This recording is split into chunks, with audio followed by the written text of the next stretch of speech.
Sometimes we just need a summary of what has been said to us, a reminder of what we have already been told. And this letter in Philippians is a bit like that. More than once in lectures, this would have been very helpful to me too, rather than just trying to decipher my scribbled handwritten notes later on. And many years ago, I was given the following advice about doing presentations, and you may have heard it. Tell them what you are going to tell them. Tell them, then tell them what you told them. It was advice given by Dale Carnegie over 65 years ago, and it is still the first piece of advice given in presentation websites today, that constant retelling the story. The passage from Philippians 4 is the beginning of the end of this short letter from Paul, and it could be read as a summary of what we should be doing in life. A letter sent to the church at Philippi filled with optimism, joy, and an acknowledgement of the people who are working for Christ. All the while, Paul is praising God and keeping a steadfast faith in God's love and ever-near presence. However, we have to understand that Paul is also writing in the hope that Christ will return soon. And what is noteworthy is that most of the people Paul names are women. And there is a strong likelihood that women served as bishops and deacons, as leaders in their own church communities. There is no exclusion of women, not in this part of Paul's writing anyway. The initial verses shout out a call to unity in everyone, working as one with one goal for the sake of the gospel message. In fact, this is a theme throughout the letter, but it comes to the forefront once again as the letter nears its end. Euodia and Syntyche have been working closely with Paul, but it appears there has been some kind of disagreement. It may be possible that the difficulty has been with the church of Philippi accepting them, though, because they are female.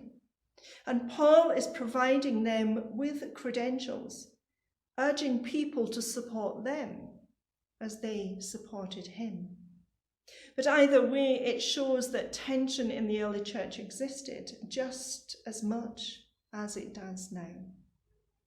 And given all the disunity in the church and around the world, this is possibly a timely reminder that for the gospel message to be preached, understood, and actioned, we do need unity. Constant bickering and fighting does not promote or show any sense of harmony or peace to anyone. The idea of building a longer table rather than a taller fence analogy springs to mind.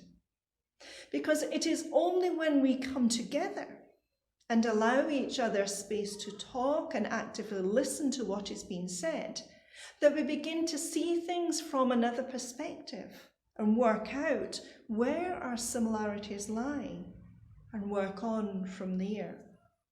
And Paul recognizes this, names it, and moves on. Work together for the gospel. That is it. Nothing more, nothing less. And even from within prison, where this letter was written, Paul is still seeking unity among the churches. Now, no prison inspections and health and safety laws in those days in prison. It would have been a very grim experience. Yet through his words, Paul demonstrates a sense of hope. A hope delivered through his love for God and what we are tasked to do. Paul has plenty of reason to be angry and fearful for what his future will bring. Persecuted Christians often met an untimely and grisly end during this period of history, as did many other people who were thought to be against the Roman Empire. Yet he encourages gentleness towards every person and prayers of thanksgiving to God continuously. For Paul, God is always with him, never leaving. And here he is reminding the recipients of this letter that is the case for them and for us too. Last week in the harvest service, we spoke of those unexpected blessings that we have received over these last few months. In among the pain and hurt and anxiety that we've experienced, there have been times of joy and peace and glimmers of God's presence in our lives. And through these moments, maybe we have felt God's peace in our lives, lifting the anxieties off our shoulders, if only for a fleeting moment. But here in this letter, peace is not just an individual experience, but one built into the community through love and unity. It is part of the experience of authentic faith, the lived out, practical aspect of faith, which church should have at its centre. Paul said, "Keep on doing the things that you have learned and received and heard and seen in me, and the God of peace will be with you." Amen.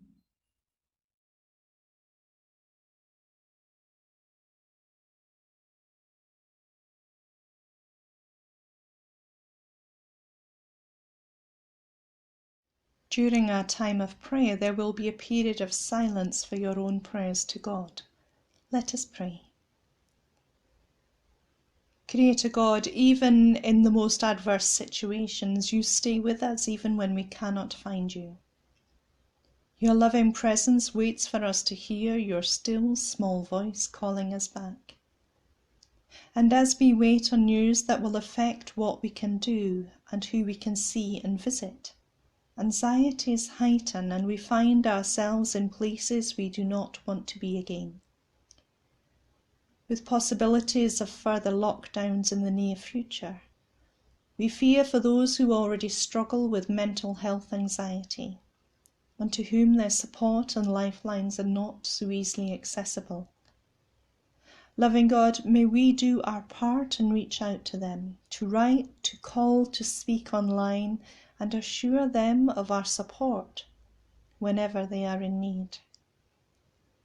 As the weather turns colder, we are encouraged to reach out to those more vulnerable than ourselves, the homeless, those living in poverty with little or no heating and food to get by day to day.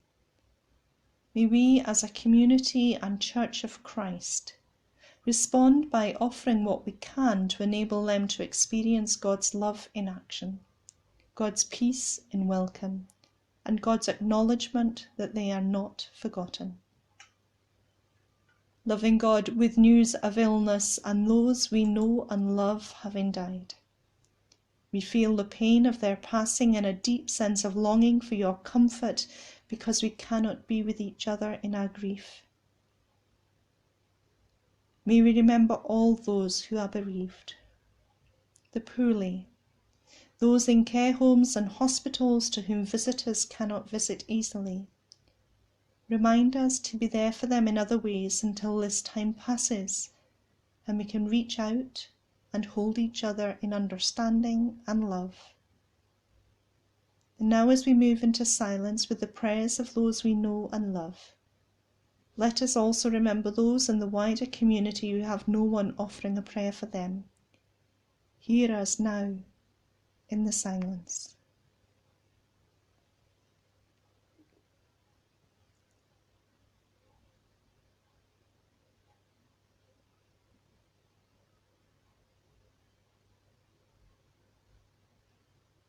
Loving God, help transform our thoughts and prayers into action, so we can be the living prayer that others need.